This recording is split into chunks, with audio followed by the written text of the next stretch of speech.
Assalamualaikum warahmatullahi wabarakatuh. Alhamdulillahillazi ja'ala ramadana sayyidus suhur wa unzila fihi al-Qur'an. Ashhadu an la ilaha illallah khaliqul alam wa ashhadu anna Muhammadan abduhu wa rasuluh sayyidul arabi wal ajam. Allahumma salli ala sayyidina Muhammad sallallahu alaihi wasallam wa ala alihi wa sahbihi ala ad-dawam. Rabbi israh li sadri wa yassir li amri wahlul 'uqdatam min lisani yafqahu qawli. Yang saya muliakan para alim ulama, tokoh masyarakat, pengurus masjid Darul Aman, Paripurna Darul Aman, bapak-bapak, ibu-ibu yang hadir subuh ini dan pagi ini menjelang setelah subuh ini, saya diamanahkan untuk menyampaikan kajian subuh. Nama saya Irwan Zalfani. Pekerjaan sehari-hari tukang menikahkan orang atau KUA. Dan temanya pagi ini nampaknya dibuat oleh panitia itu, keluarga sakinah, mawaddah warahmah. Jadi mudah-mudahan kita semua diberkahi oleh Allah. Jadi kita bersyukur, alhamdulillah, bersolawat kita kepada Rasulullah sallallahu alaihi wasallam. Kalau berbicara keluarga sakinah, sudah nikah semuanya, Pak? Ada yang ngadutnya? Yang belakang udah nikah semua? Sekali atau dua kali? Sekali, ya. Mungkin bapak yang ada yang 2 kali 3 kali, ya. Tapi itulah adinda saya ini, imam kita tadi belum menikah itu. Ustaz Sukron Naim, cepat ibu amankan ya, jangan sampai dia keluar. Biasanya memang begitu itu, kalau dia di masjid itu jadi imam, biasanya jodohnya tidak jauh-jauh dari masjid. Ya, karena dengan beliau saya sering, KUA ini kan bawa kafilah MTQ, dan selalu adinda kami tadi Sukron Naim itu ikut untuk musabaqah tilawatil Quran. Setiap musabaqah selalu saya tanya itu, kapan kau nikah? Saya bilang kan, insyaallah Ustaz katanya. Jadi prinsip menikah ini adalah sunnah. Nabi yang mengatakan, an-nikahu sunnati, falam ya'mal bi sunnati falaysa minni. Nikah itu adalah sunnahku, siapa yang tidak mengamalkan sunnahku, maka dia bukan dari umatku, kata Nabi. Maka menikah ini sunnah. Maka sering orang mengatakan nikah itu adalah sunnah, perintah Allah, ikatan suci, dan ini adalah sebuah kehormatan dalam Islam. Pertanyaannya sekarang saya tanya ibu-ibu, berapa boleh nikah tuh, Bu? 1 katanya, Pak. Saya ulangi, berapa kali, Bu? 1. Sekarang bapak-bapak saya tanya, berapa kali boleh nikah, Pak? Langsung 4 katanya. Fankihu ma taba lakum minad nisa masna wa thulatha wa ruba'. Nikahlah perempuan itu yang pertama masna, 2. Habis saya sama ibu habis ini nih, Pak. Thulath 3, ruba' 4. Tapi jangan putus sampai di situ. Ini sampai ayatnya putus. Fa in khiftum alla ta'dilu fawahidah. Kalau kamu takut tak bisa adil, maka cukup 1. Saya tanya ibu-ibu, ibu yakin tak bapak-bapak ini adil? Ini masalahnya, Pak. Yakin tak adil? Di sini persoalannya, adilkah seseorang itu? Maka Al-Quran menganjurkan, kalau nggak sanggup adil cukup 1. Maka prinsip di kantor urusan agama, nikah itu cukup. Senang hati ibu-ibu sekarang. Tapi katanya sunnah, Ustaz. Oke, sunnah. Kita sunnah kepada Rasul. Rasul banyak istrinya. Tapi ingat, ketika beliau nikah dengan Khadijah, beliau tidak pernah nikah sampai Khadijah wafat dipanggil oleh Allah Subhanahu wa taala. Islam berkembang. Rasul nikah dengan Aisyah radhiyallahu anha. Umurnya waktu itu masih sekitar 18 tahun sampai 20 tahun. Rasul menikah, Islam berkembang. Nambah lagi istri Nabi, tapi umurnya sudah. Istri itu lebih tua dari Aisyah atau lebih muda? Karena istri Rasulullah satu-satunya yang perawan adalah Aisyah. Maka disebut dengan Abu Bakar bapaknya, bapak perawan. Aisyah itulah istri Rasul yang gadis. Setelah itu janda semuanya. Maka istri Rasul yang kedua, ketiga, keempat, bahkan ada yang umurnya sampai hampir 60 tahun. Kenapa beliau nikahi? Wafat suaminya di medan perang. Seorang janda, Rasul nikah dengan dia. Apa maknanya di sini? Istri Rasul yang pertama muda. Istri Rasul yang kedua tua. Umurnya hampir 40-60 tahun. Berarti istri Nabi setelah Aisyah umurnya 2 kali lipat dari Aisyah. Kalau bapak nanya, boleh saya nikah lagi? Boleh pak, cari umurnya yang 2 kali lipat dari saya. Itu baru sunnah pak. Cari umurnya yang 2 kali lipat dari saya. Umur ibu berapa sekarang bu? 40 katanya pak. Berarti kalau bapak mau nikah lagi, cari umurnya yang 8. Oh saya tuh. Tapi kan sunnah tadi. Kita bicara sunnah nih pak. Ustadz saya sunnah, mencintai Rasulullah, harus banyak istri. Nah ini. Kalau sekarang terbalik, istri pertama tua, istri kedua. Nah ini katanya sunnah tadi. Maka nyari yang janda-janda tua. Tidak apa-apa tuh. Boleh kan bu? Nah, datang nanti ke kantor saya pak. Kita proses.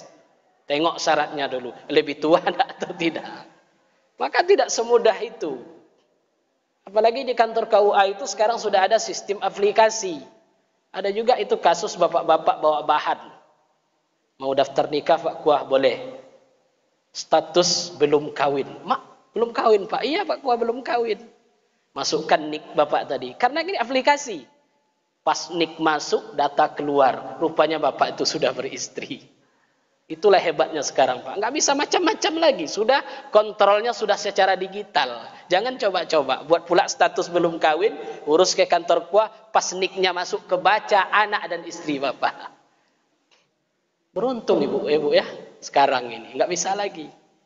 Maka prinsip pernikahan inilah yang Rasulullah ajarkan kepada kita, bagaimana pernikahan ini menjadikan keluarga yang sakinah, mawaddah warahmah.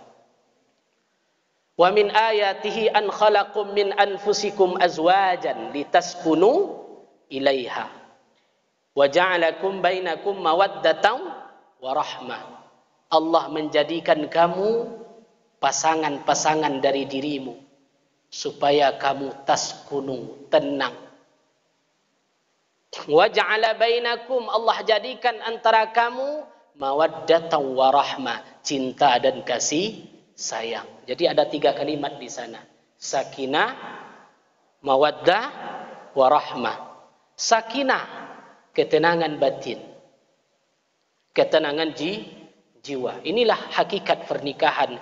Bagaimana kita saling menenangkan. Suami menenangkan istri, istri merasa tenang dengan suami. Prinsip ini penting karena ikatan. Apa yang dimaksud dengan sakinah? Lihatlah kekurangan istri itu sebagai kelebihan bagi suaminya. Artinya apa? Saling tutup menutupi. Karena manusia tidak ada yang sempurna. Ada teman saya, kok belum nikah nyari yang sempurna. Seumur hidup tidak akan pernah nikah. Memang tidak ada manusia yang sempurna Pak. Allah itu kita diciptakan itu merupakan sunnatullah. Kapan itu tahu? Ketika ijab qabul sudah diucapkan. Karena mereka bertemu pasti yang terbaik. Laki-laki calon suami mencari pakaian yang terbaik. Istri mencari baju yang terbaik. Parfum yang terbaik. Ketemu. Terikatlah janji. Tapi setelah akad bersatu. Di kamar bersatu. Maaf. Di sanalah kita tahu kekurangan pasangan masing-masing. Sifatnya, fisiknya. Dan konsep sakinah ini harus kita saling menutupi, bukan saling menceritakan. Ini nak ibu ketemu dengan ibu, suami saya itulah salahnya. Kalau dia tidur itu heboh kamar tuh, la ilaha illallah. Ngorok. Dia nak sadar pula Pak, suaminya juga kalau istri saya tuh tidur bunyi pecah kamar tuh, la ilaha illallah. Ini tidak boleh, ditutup rapat-rapat. Mawaddah, cinta, konotasi fisik, kecenderungan. Maka pernikahan ini dibumbui juga dengan sebuah rasa cinta yang kuat dan diikat. Warahmah, kasih sayang, ikatan batin dengan batin. Bagaimana mewujudkan ini semua? Maka dalam sebuah pernikahan haruslah saling paham memahamkan. Karena pasti semuanya saling tidak sesuai yang kita harapkan. Maka jangan pernah membanding-bandingkan. Ingat, Allah memilih jodoh itu yang terbaik buat kita. Ibu, kenapa jodohnya bapak ini? Itulah pilihan Allah yang terbaik. Jangan pernah menyesal. Ustadz, padahal 3 dulu yang datang ke saya tuh. Kok saya milih yang dia? Padahal yang pertama dulu sukses dia sekarang. Karena dialah yang terbaik, Bu. Kenapa? Kalau sempat ibu nikah dengan yang pertama, lebih parah dari yang sekarang ini. Itulah prinsip yang kita pegang. Karena jodoh itu yang terbaik Allah berikan. Kita tidak tahu aslinya seperti apa. Maka pupuklah kasih sayang tadi. Bagaimana prinsip kita dalam sebuah rumah tangga? Kalau saya ada BIMWIN, ada semacam konseling pernikahan, saya membuatnya dengan istilah 5S. Berapa, Bu? 5S. Yang pertama, pupuklah rumah tanggamu dengan selalu mendirikan solat. S yang pertama apa tadi? Solat. Nawwiru manazilakum bis salah wa tilawatil Quran. Berilah cahaya rumahmu dengan solat dan membaca Al-Quran. Rumah yang besar, lampunya terang, bertingkat mobil banyak, tapi ketika solat tidak didirikan, Allah cabut cahaya di dalamnya. Apa tandanya? Tidak nyaman dia di dalam. Tak ada canda tawa keluarga di dalam, tegang terus. Yang ada cekcok, anak yang tidak terurus. Padahal rumah itu cahayanya besar. Listriknya banyak, AC-nya banyak. Tapi kenapa jiwa tidak tenang? Jangan-jangan solat di dalamnya tidak didirikan. Atau penghuni di dalamnya tidak melaksanakan solat. Ada yang rumah kecil, sederhana. Pas berbuka cuman dengan sayur pucuk ubi tambah goreng ayam sedikit. Makan mereka dengan canda tawa. Lampunya redup, tapi bahagianya bukan main. Kenapa? Nilai-nilai solat dan Al-Quran ditanamkan di dalamnya. Hidup ini kita cari bahagia atau banyak harta, Pak? Bahagia. Itu dengar tuh ibu-ibu tuh bahagia katanya. Jadi tidak usahlah banyak-banyak kasih duit besok hari raya ya, Pak ya. Kan bahagia, Bu ya. Oh, duit juga.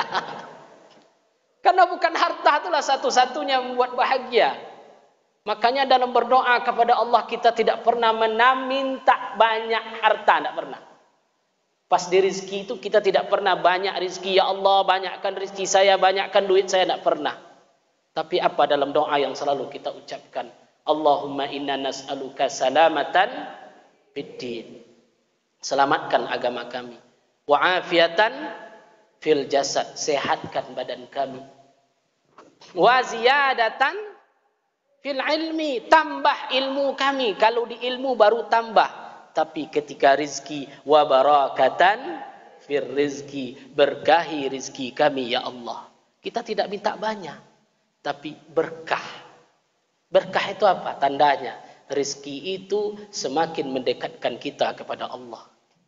Bapak ini sejak punya mobil 5 waktu dia sholat ke masjid. Ini berkah ini. Ini bapak ini sejak bangun rumah baru tidak ada nampak ke masjid lagi. Jangan-jangan ini dicabut keberkahannya oleh Allah Subhanahu wa taala. Maka S yang pertama kuncinya apa tadi? Salat. Jadi tidak boleh kita main-main dengan salat. Yang kedua, S yang kedua apa lagi? Sabar. sabar. Baik bapak sabar dengan kondisi istrinya, istri juga sabar dengan kondisi suami. Terus doakan suami kita. Ibu berapa kali ibu doakan bapak sehari semalam? Tidak ada, Bu. Hah? Ada nggak didoakan, ya Allah, murahkanlah rezeki abang saya? Ada nggak? Nggak bisa bahasa Indonesia, bahasa Arab. Ya Allah, murahkanlah rezeki abang saya, panjangkanlah umurnya, ya Allah. Ada nggak? Nggak ada kata bapak-bapak nih. Mana pula ada? Nah, mulai sekarang doakan. Jangan suruh pendek umurnya.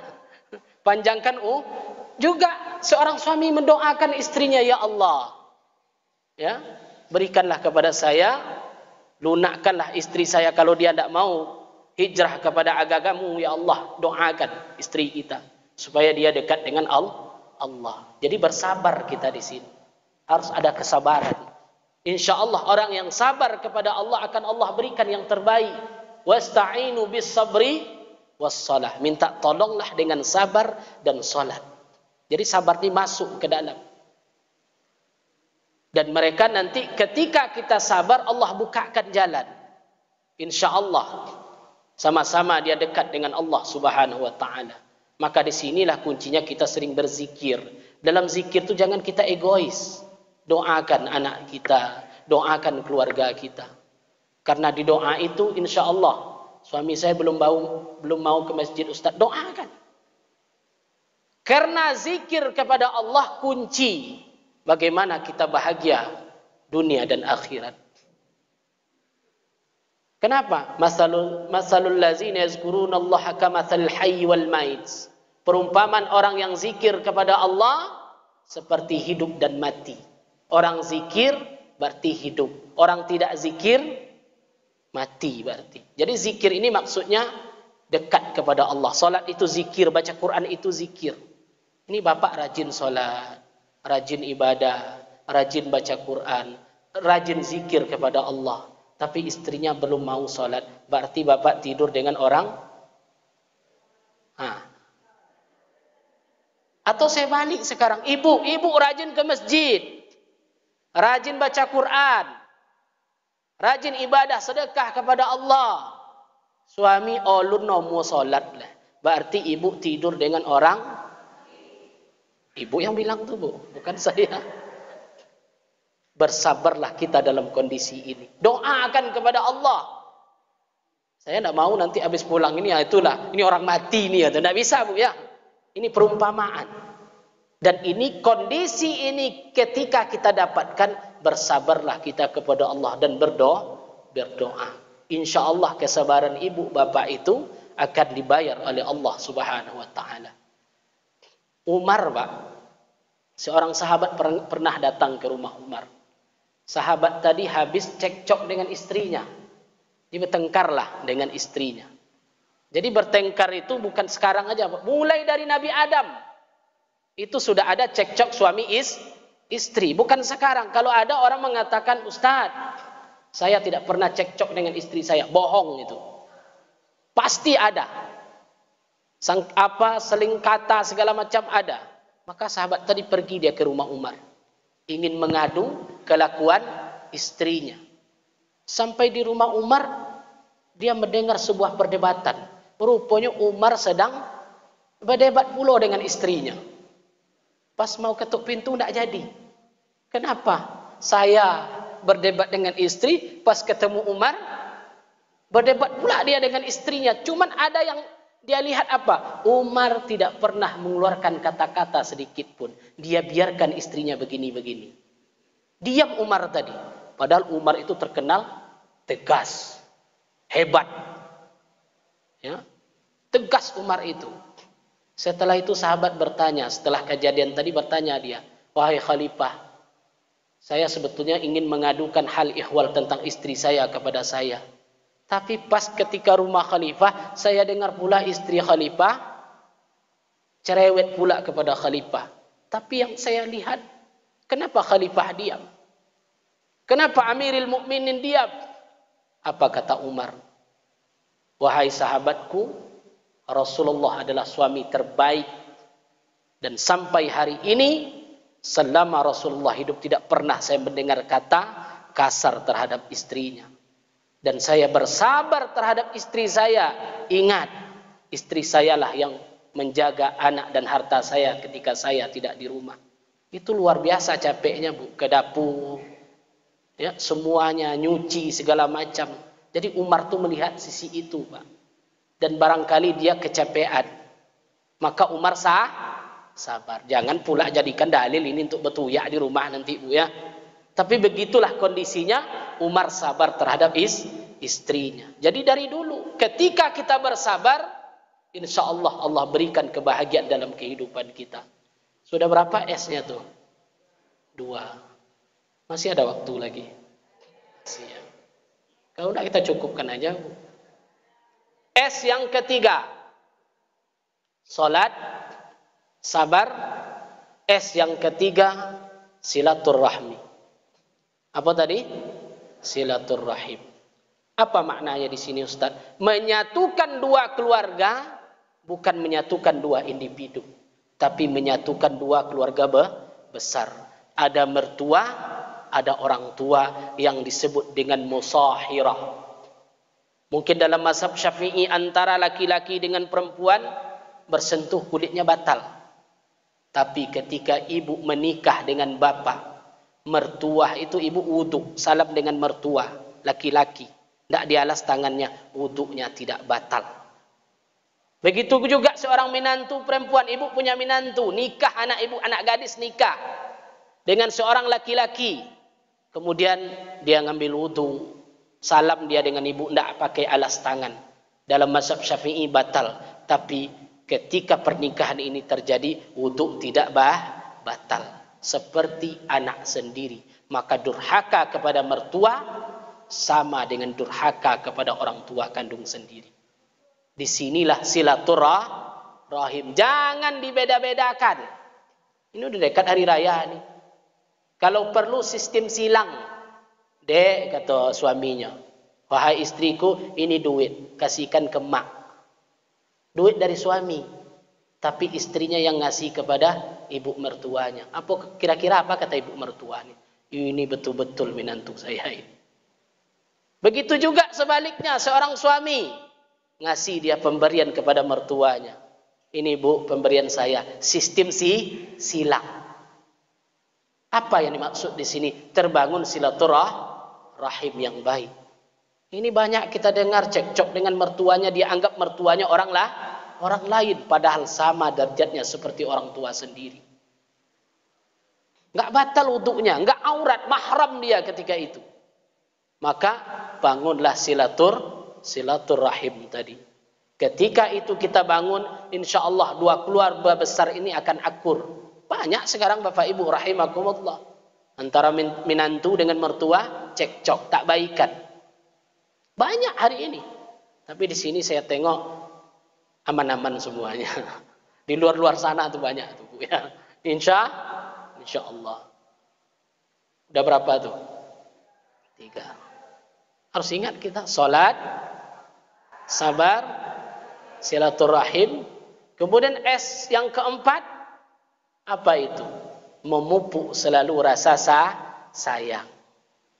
Jadi panggilan itu Bapak Ibu rahimakumullah, jangan nanti lahir cucu disebut panggilannya atuk sianu katanya.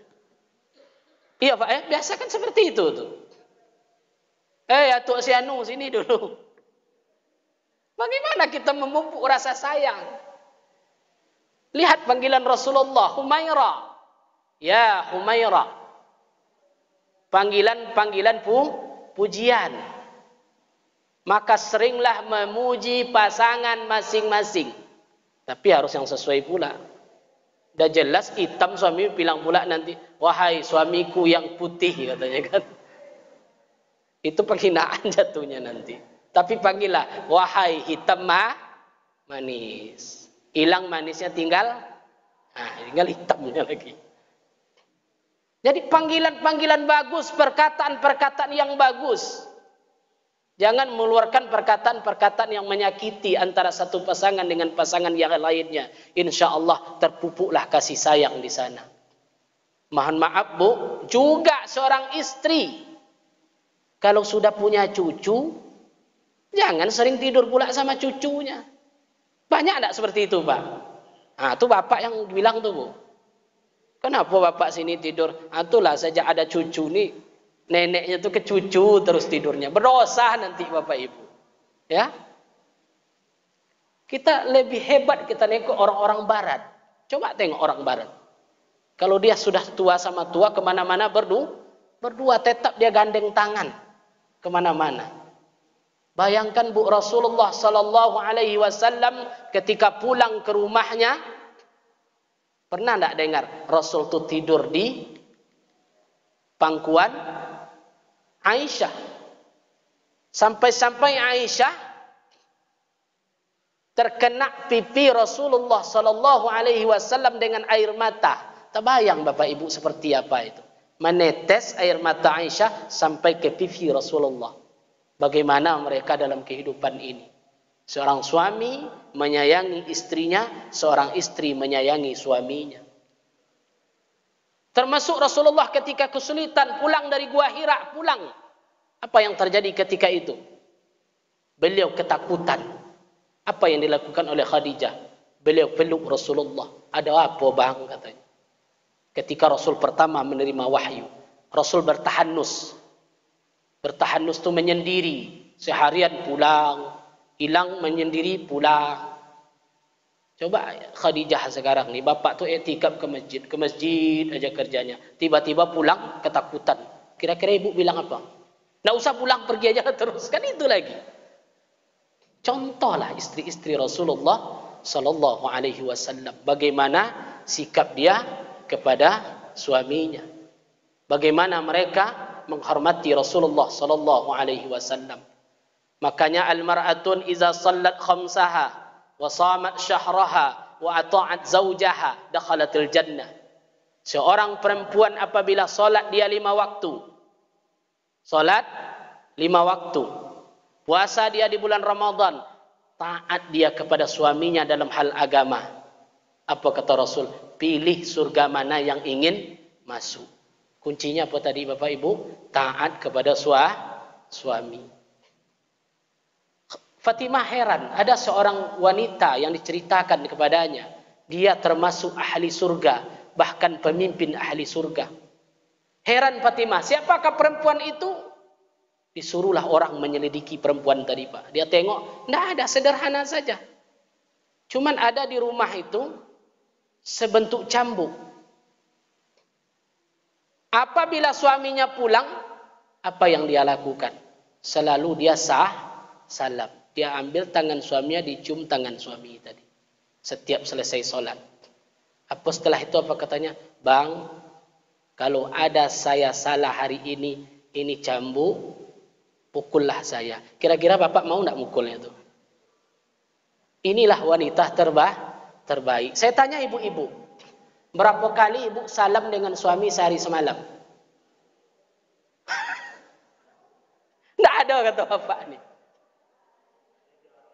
Bapak ibu berapa kali ibu-ibu salam dengan suaminya dalam 1 hari 1 malam? Tidak ada Bu. Aduh.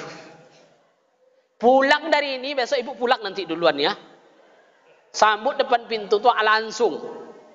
Ya, bang, kalau ada adik salah selama ini maafkan ya bang, 5 setel baju lebarannya besok. Ibu tidak tahu kuncinya, inilah masalahnya.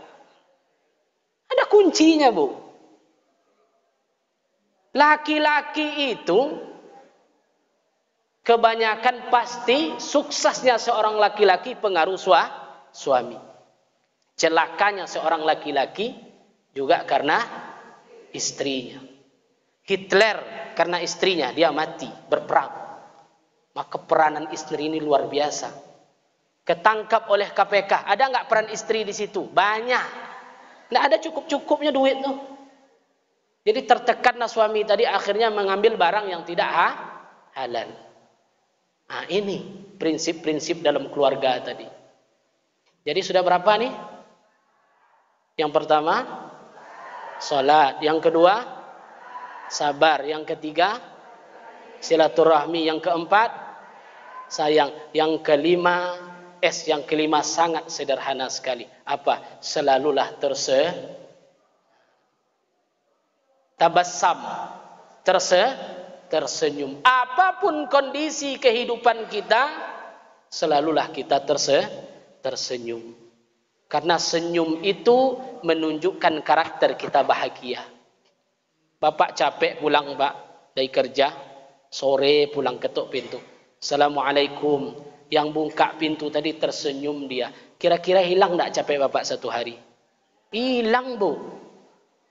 Ini ketuk pintu, Assalamualaikum. Katanya kan.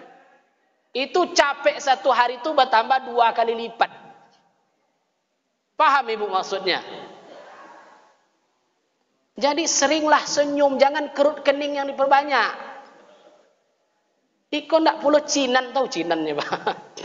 Ndak pula cinan Bapak tuh pulang ke rumah. Kenapa? Setiap menengok pintu yang terbayang apa? Kerut kening istrinya. La ilaha illallah. Maka seringlah kita tersenyum. Tapi senyum dengan suami istri, jangan dengan istri orang, Pak. Bapak ini sejak dengar tausiah ini senyum terus kan.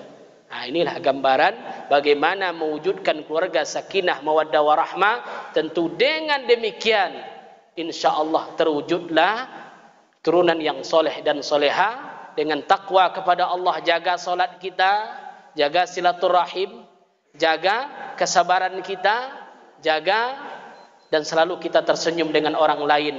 Plus usahakan setiap yang kita makan itu halal. Bapak cari nafkah dengan istri yang istiqamah seperti ini, insyaallah halal. Kalau sudah halal, maka insyaallah terwujudlah anak yang soleh dan soleha. Jam 6:05. Sedikit terakhir ini Bu, masalah halal ini. Kenapa Imam Syafi'i itu bagus? Dalam suatu kisah Ibnu Mubarak, beliau itu mandi. Jadi pas mandi tadi, hanyutlah buah tamar, buah apel. Temakan satu, Pak, satu biji temakan. Habis itu astaghfirullah. Kata Idris tadi, astaghfirullah. Dia selusuri sungai tadi, dia cari apel yang condong ke sungai. Apa gunanya? Dia minta dihalalkan. Sampai ke pemilik kebun, dia temukan yang condong apel tadi di sungai, ketemu dengan pemilik kebun. Pak, apel Bapak temakan oleh saya 1 gigitan. Saya minta dihalalkan. Menggeleng yang tukang kebun tadi, Pak. Menengok perilaku pemuda tadi. Tapi apa kata Bapak tadi? Saya tidak mau menghalalkan sebelum kamu bekerja di kebun saya ini. Bekerja di kebun tadilah sebulan bekerja, Pak. Ditanya oleh tukang kebun tadi. Sini apel tadi dimakan, masam juga. Sini apel tadi, masam juga. Kok apel ini masam? Yang kamu panen ini? Apa kata pemuda tadi? Saya tidak tahu rasanya, Pak. Kan Bapak suruh saya jaga kebun, bukan makan buah. Terbayang Bapak Ibu itu. Dia tidak mau makan buah tadi, sehingga selama itu dia bekerja di kebun apel tadi, dia tidak tahu rasa manis atau asamnya apel. Kenapa? Belum dapat izin. Menggeleng Bapak tuh lagi nengoknya. Sudah halalkah Pak yang 1 gigitan tadi? Belum. Ada syarat yang terakhir. Apa itu? Kamu harus nikah dengan anak saya. Mau tidak kamu nikah dengan anak saya? Mau, kata pemuda tadi. Supaya ini halal. Tapi anak saya matanya buta, kakinya cacat, mulutnya bisu. Kamu mau enggak? Karena langsung tadi Pak mau, katanya kan. Terpaksalah mau, diadakanlah pernikahan. Kalau dulu nikah itu kan enggak keluar perempuan itu, Pak. Wali dengan calon suami, ijab kabul di situ. Kalau sekarang daftar aja sudah berdua, dia datang ke kantor kuat. Dulu enggak. Kamu nggak ada wali, saya bilang enggak. Berdua daftar nih, baru daftar nikah sudah dua-duaan. La ilaha illallah. Jadi jangan sampai anak kita seperti itu. Setelah menikah, pemuda tadi masuk ke kamar, rupanya muncul seorang wanita cantik, lengkap. Komplain dia, kata Bapak tadi matanya buta. Wahai anak muda, matanya tidak pernah saya halalkan kepada hal-hal yang haram. Kakinya cacat. kakinya tidak pernah saya halalkan untuk berjalan kepada tempat yang tidak-tidak. Makanya engkaulah yang cocok untuk anak saya dan inilah yang saya nikahkan karena kejujuranmu. Kamu mau kan? Ah, mau Pak, katanya. Itulah dalam kisah lahirlah seorang ulama besar mempunyai mazhab Syafi'i dari kehalalan makanan yang dia makan. Jadi ini perhatian kita, insya Allah. Karena khawatir kita hari ini Bapak Ibu. Setiap yang nikah itu kan datang ke kantor saya tanya calon suaminya, kamu sholat atau tidak? Sholat Pak, katanya. Kamu sholat atau tidak? Kalau kamu nggak jujur, nggak saya nikahkan. Langsung dia jujur 3 kali, katanya. Cuman 3 kali sholat sehari semalam. Tanya calon istrinya, kamu sholat atau tidak? Samonya Pak, katanya. La ilaha illallah, samo. Kasus seperti ini dari 100 pernikahan, 60 pasang model koko Pak. Begitulah gambaran generasi pada hari ini. Bagaimana mereka menyia-nyiakan sholat. Karena waktunya sudah panjang, cukup 5 tadi. Ulang lagi, yang pertama, yang kedua, yang ketiga, yang keempat, yang kelima, siap untuk diamalkan. InsyaAllah terwujudlah keluarga sakinah, mawaddah, warahmah. Mohon maaf dalam penyampaian ini jika terdapat khilafan. Wallahu muwafiq ila aqwamit thoriq. Wassalamualaikum warahmatullahi wabarakatuh.